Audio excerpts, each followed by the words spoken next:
In today's video, I'm going to teach you how to download your Replit app as a zip file full guide. First, open your browser and head to replit.com. Make sure you're signed in and on your home dashboard so you can see your projects. If you have a lot of workspaces, use the search bar or scroll until you find the app you want to download. Click the project card to open it in the editor. If you land on a page with navigation at the top, you may see a small Skip to Content link. Clicking that quickly jumps you into the main workspace so you're ready to go. Inside the editor, look near the top of the page for the menu that controls project actions. Depending on your layout and screen size, this can appear as a three-dot More icon or a menu near the project name and Run button. Click that menu to reveal additional options.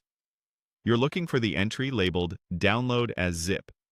This tells Replit to bundle your entire project directory into a single compressed file. Go ahead and select Download as Zip. Your browser will start the download automatically. Most browsers save it straight to your Downloads folder, and you'll see a progress indicator at the bottom or top of the window depending on your browser. If you're prompted to choose a location, pick a place you'll remember.